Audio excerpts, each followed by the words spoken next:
Boa noite. Boa noite. Após romper com o governo, Eduardo Cunha usa a rede social para dizer que não há pauta de vingança contra o Planalto. Em nota, o presidente do PSDB, Aécio Neves, afirma que acompanha o agravamento político do país com preocupação. Governador Geraldo Alckmin ajuda a socorrer homem que sofreu um infarto durante evento em Campos do Jordão. 40 horas após acidente, caçamba de caminhão continua entalada na Ponte do Piqueri, na zona norte de São Paulo. Estado Islâmico assume a autoria do atentado que matou 120 pessoas no Iraque. E os fãs de quadrinhos e filmes de animação têm programação especial neste fim de semana. A capital paulista recebe o Animamundi e o Fast Comics.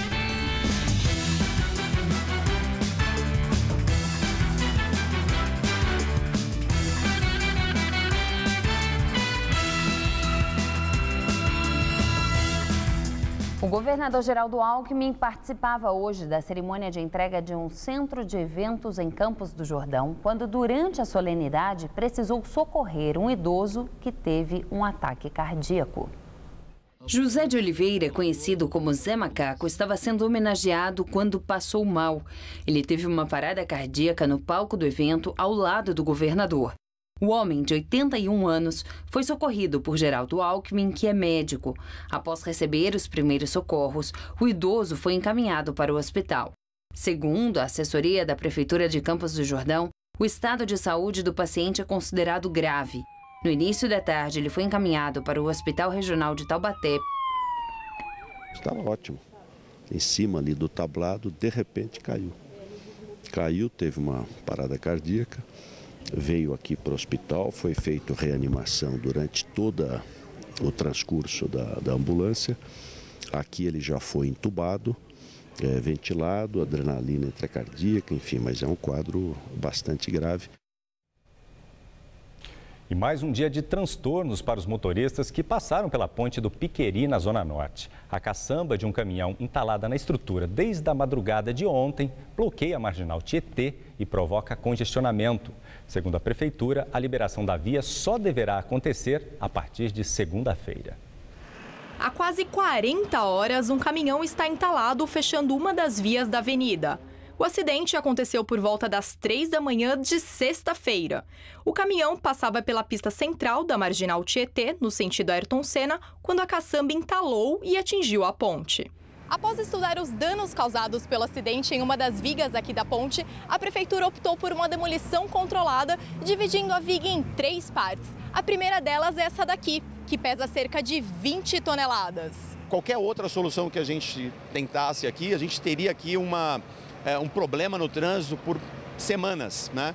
E dessa forma, acho que a gente consegue liberar o trânsito de hoje para amanhã, né? Nós estamos buscando isso. A nossa meta é não amanhecer segunda-feira com esse transtorno na cidade. De acordo com o secretário de Infraestrutura Urbana e Obras, uma nova viga já está sendo projetada e deve ser colocada na ponte em até um mês. A obra será feita durante a madrugada, entre meia-noite e 4 horas da manhã. Segundo a Prefeitura, o prejuízo com o acidente deve chegar a R$1 milhão.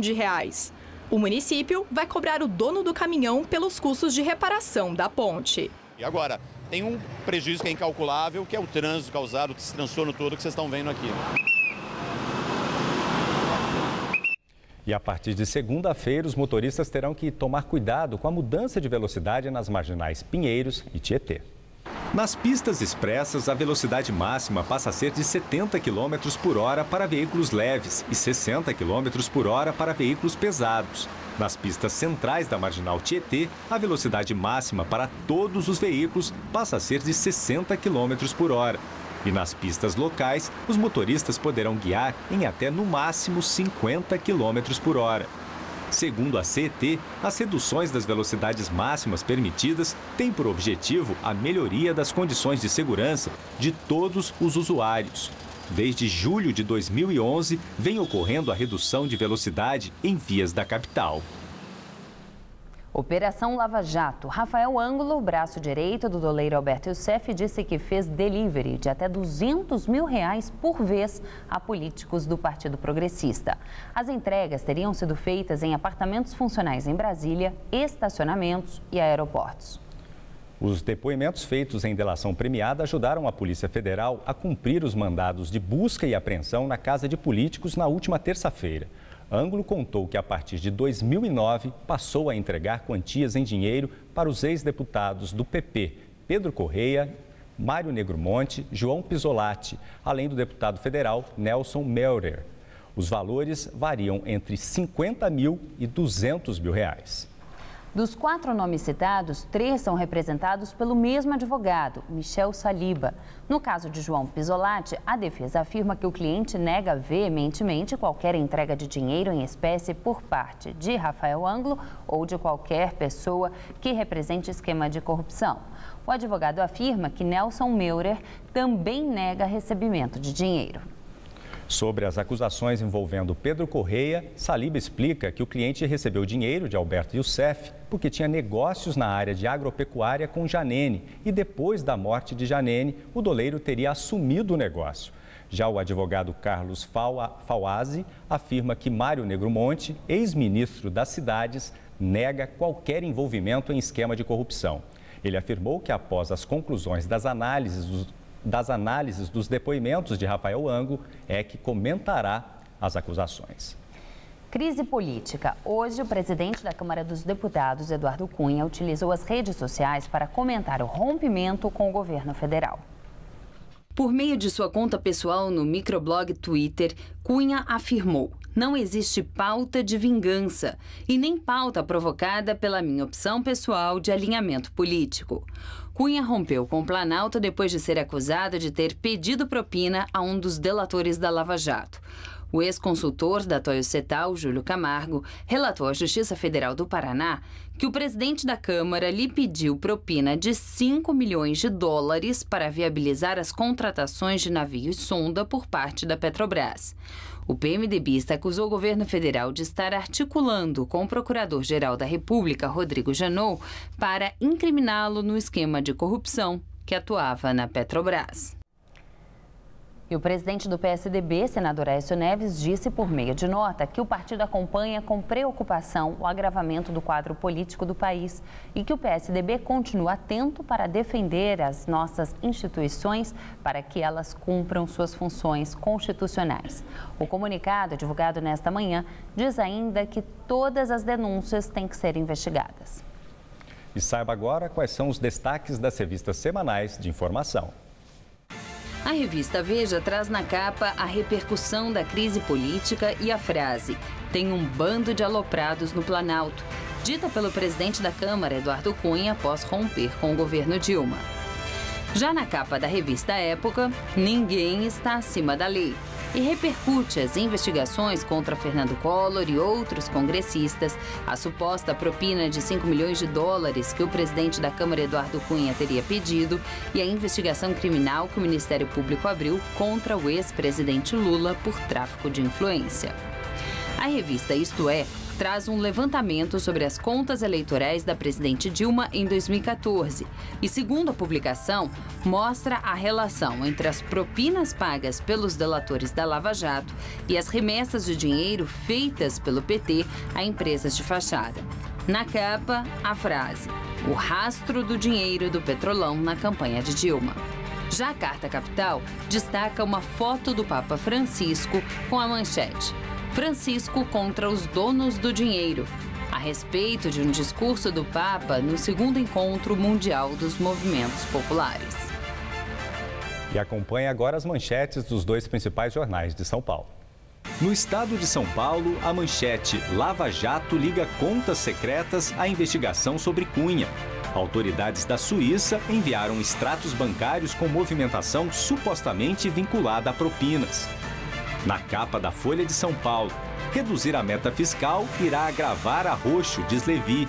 Para ministro da Fazenda, prolongar ajuste é ilusão que trará mais danos à economia. O final de semana começou com nebulosidade e temperaturas agradáveis em todo o leste do estado. Aqui na capital, a máxima não passou dos 24 graus. Amanhã já deve ter o sol e as temperaturas voltam a subir. Vamos ver em detalhes a previsão para o Brasil e o estado de São Paulo com Mariana Armentano. grande massa de ar seco continua mantendo o tempo firme e ensolarado em boa parte do Brasil.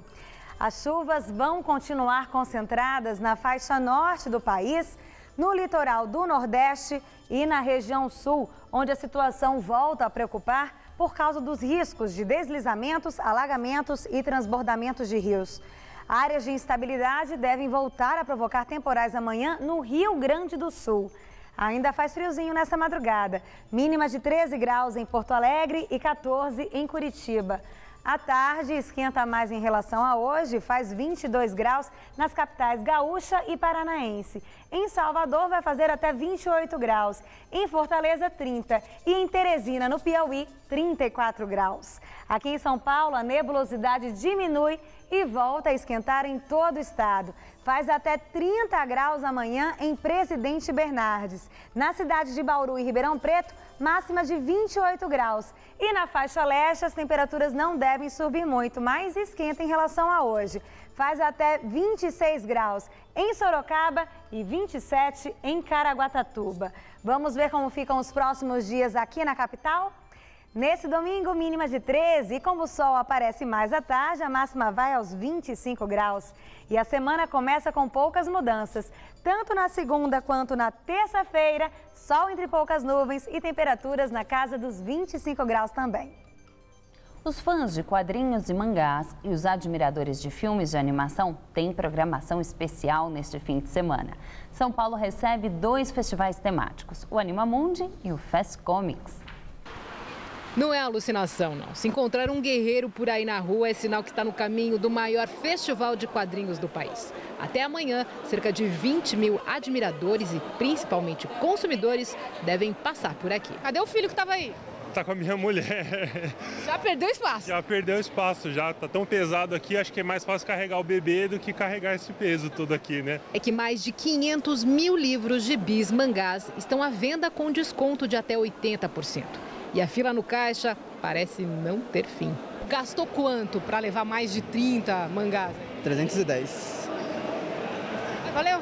Valeu. Bom para quem lê e coleciona e bom também para quem faz. Novos talentos despontam. A Bianca, por exemplo, há 2 anos postava na internet os desenhos da menina e do urso. Agora tem livros publicados e dá autógrafos. No começo foi um pouquinho difícil, na verdade, sim, porque as pessoas não entendem muito bem a ideia de você ser uma quadrinista. Você ficar em casa desenhando ao invés de ficar numa empresa batendo cartão é muito abstrato para a maior parte das pessoas. Aí quando o livro surge, nossa, você tem um livro. Esse ano o mercado de quadrinhos deve crescer 20%. De imaginar que há 15 anos esse festival era apenas um encontro de amigos numa calçada de São Paulo. Hoje ocupa 6 mil metros quadrados no São Paulo Expo. Na primeira edição a gente não tinha 10 artistas, né? Então isso é legal, porque a ideia realmente da realização do evento é fomentar o mercado de história em quadrinhos. Aqui grandes nomes nacionais e estrangeiros atraem público de todo o Brasil. A Imi veio de Belém do Pará, saiu às 6 da manhã do hotel, ficou na fila, tudo para conseguir essas pulseirinhas aqui, que garantem um autógrafo de um dos palestrantes. A gente tinha que comprar um mangá, aí saiu todo mundo correndo, assim, a minha irmã ficou na fila, aí eu saí correndo, peguei, maior loucura. Eles estão no papel, mas ganham vida e vão direto para a realidade. Aqui, por exemplo, a gente interage com os incríveis, mas tem mais criatividade em São Paulo. Já que nesse espaço realidade e fantasia se misturam e viram vídeo, é que nós estamos no Animamundi. Esse aqui é o maior festival de animação do Brasil, que nesta edição exibe filmes de 40 países. Você faz uma bateria de cinema. Hoje, por exemplo, a gente vai assistir uns 2 filmes seguidos, então é bem diferente. Tem um material que eles expõem aqui de uns estúdios brasileiros, acho que isso foi bem legal também. Desta vez são 2 endereços que abrigam até quarta-feira 450 longas e curtas. Para adultos e crianças que, se quiserem, podem também tentar ser animadores por alguns minutos.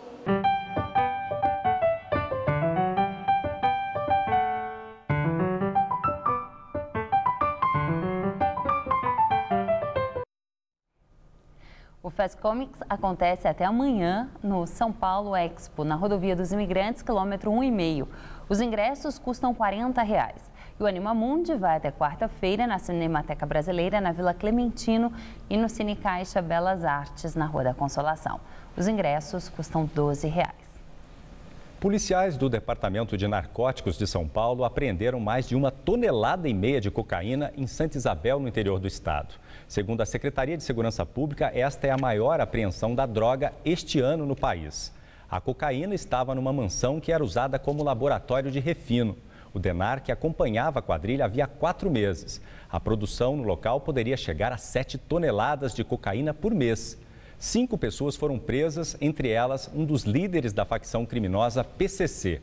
Os policiais encontraram ainda mais de 20 micro-ondas e dezenas de galões usados para a produção do crack, além de armamentos. 5 veículos também foram apreendidos. Um deles com fundo falso, que, segundo a investigação, era usado para transportar a droga. Futebol. Hoje e amanhã acontece a 14ª rodada do Campeonato Brasileiro. Neste momento, o Flamengo vence o Grêmio por 1-0. No Beira-Rio, Internacional e Goiás empatam em 0-0. Às 9 da noite, o Corinthians recebe o Atlético Mineiro na Arena Itaquera. E amanhã, mais 7 jogos. Às 9 da noite, na Arena Corinthians, tem Corinthians e Atlético Mineiro. No domingo, às 11 da manhã, jogam em Curitiba o Atlético Paranaense e Chapecoense. Às 4 da tarde, tem Palmeiras e Santos no Allianz Parque, Fluminense e Vasco no Maracanã, Figueirense e Coritiba no Orlando Scarpelli, em Florianópolis, e Sport e São Paulo na Arena Pernambuco, em Recife. Cruzeiro e Avaí, e Joinville e Ponte Preta jogam às 6h30 da tarde. Pelé permanece internado no Hospital Albert Einstein depois de passar por uma cirurgia na coluna. A intervenção aconteceu na última quinta-feira. Segundo a assessoria de imprensa do hospital, o ex-atleta já recupera a força muscular e deve ter alta na próxima segunda-feira. Pelé passou recentemente por outras intervenções cirúrgicas no Albert Einstein. Em novembro do ano passado, passou por uma cirurgia de cálculo renal e em maio deste ano foi internado por causa de um problema na próstata. Muito apreciada pelos brasileiros, a cerveja tem sabores cada vez mais exclusivos. Empresários apostam na pureza das bebidas artesanais para conquistar clientela.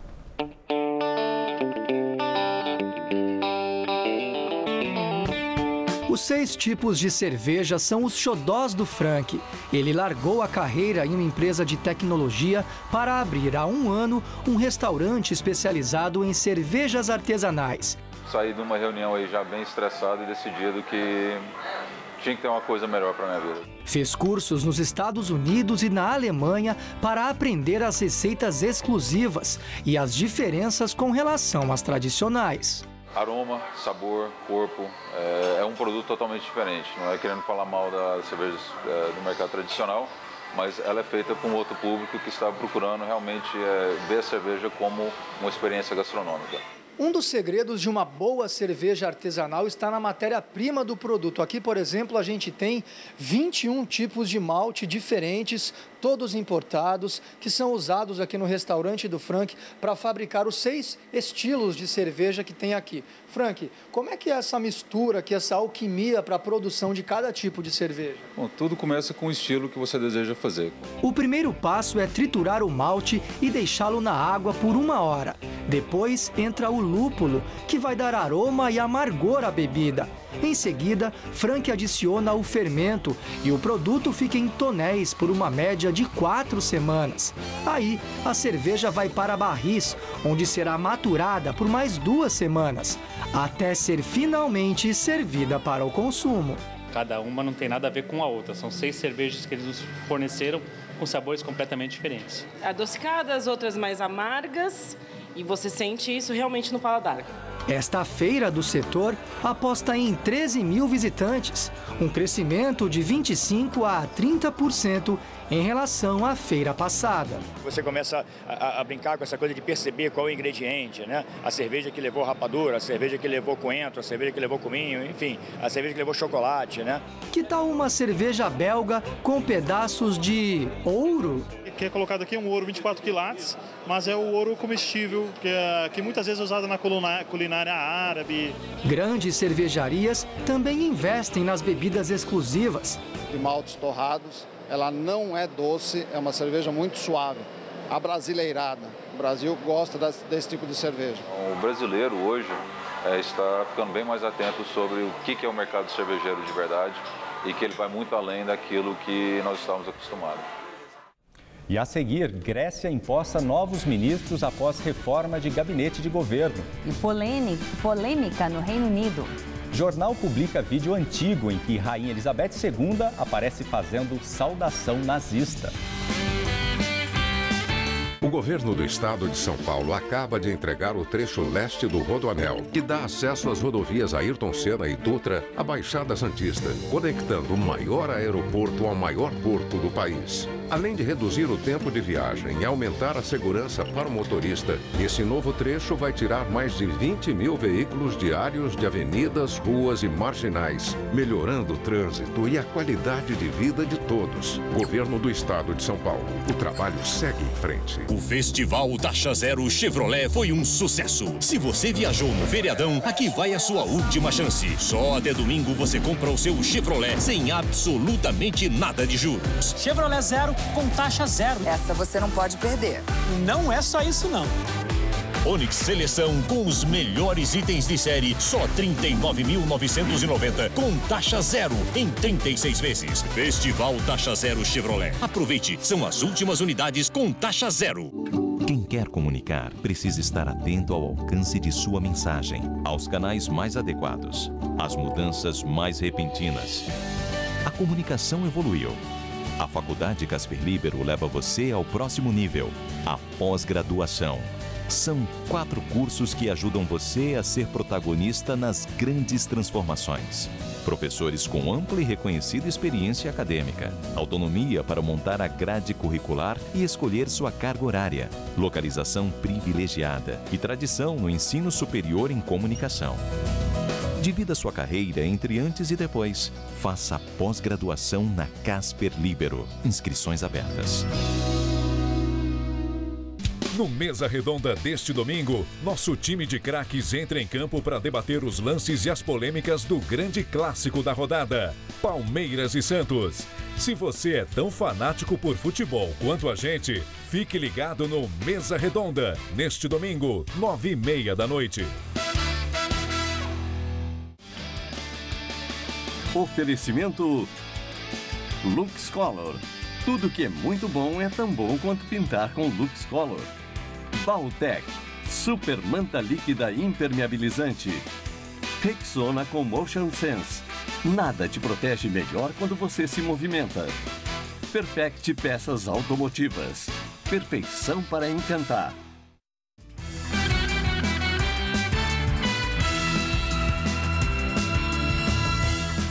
Polêmica em imagens antigas da família real britânica. O jornal publica vídeo em que a Rainha Elizabeth II aparece, ainda criança, fazendo a saudação nazista.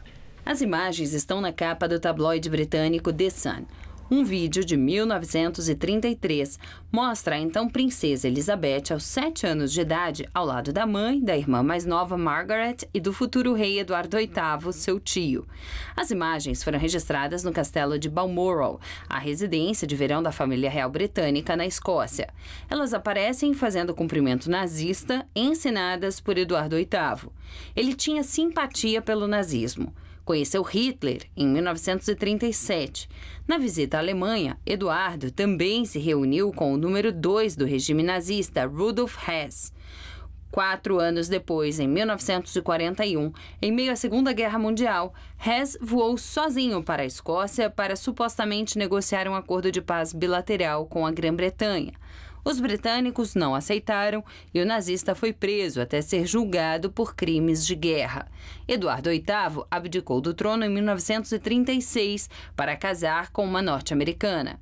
Em comunicado, a família real britânica expressou decepção pelo uso das imagens do arquivo pessoal da família real, filmadas há 8 décadas, e criticou o uso de informações fora de contexto. Crise na Grécia. Novos ministros são empossados depois da reforma de gabinete de governo. O premier Alexis Tsipras exonerou 3 ministros do partido esquerdista dele, o Syriza, que votaram contra as medidas de austeridade exigidas pelos credores europeus. No lugar dos rebeldes, ele nomeou aliados ou parceiros de uma recém-formada coalizão com o partido de direita Gregos Independentes. A mudança acontece no momento em que a Grécia começa a negociar os termos do terceiro programa de resgate financeiro. O Banco Central Europeu vai liberar um adiantamento de 7 bilhões de euros para que Atenas cumpra com seus compromissos imediatos. Depois de 3 semanas fechados, os bancos gregos vão reabrir depois de amanhã, ainda com limites de saques. Ataque do grupo extremista Estado Islâmico a um mercado em Bagdá, no Iraque, deixa 120 mortos. Centenas de pessoas estão feridas e dezenas estão desaparecidas. Segundo o Estado Islâmico, um homem detonou um caminhão carregado com quase 3 toneladas de explosivos. Cerca de 50 lojas do mercado popular ficaram completamente destruídas e 70 veículos carbonizados com a explosão. As vítimas comemoravam o fim do mês sagrado do Ramadã. Este é um dos atentados com o maior número de mortos desde que o grupo Estado Islâmico ocupou parte do território iraquiano e sírio. Morre mais um militar americano vítima do atirador que abriu fogo contra 2 instalações do Exército. O marinheiro Randall Smith, de 26 anos, é a 5ª vítima do tiroteio. Ele morreu no hospital. 4 fuzileiros navais morreram no local do ataque ocorrido na quinta-feira. Mohamed Yusuf Abdelaziz, de 24 anos, morreu em troca de tiros com a polícia, depois de atacar um centro de recrutamento militar e uma base de treinamento da Marinha na cidade de Chattanooga, no estado do Tennessee. O atirador nasceu no Kuwait, mas tinha cidadania da Jordânia e era naturalizado americano. O FBI investiga a motivação do ataque. Foram apreendidas 4 armas que teriam sido usadas por ele. E o Jornal da Gazeta termina aqui. A edição de hoje pode ser vista no site do Jornal da Gazeta. Um ótimo domingo para você. Nós voltaremos na segunda-feira, às 19 horas. Boa noite e até lá. Neste domingo, às 9h30 da noite, a equipe do Mesa Redonda entra em campo para um debate acalorado. Assista agora, Gazeta Imóveis.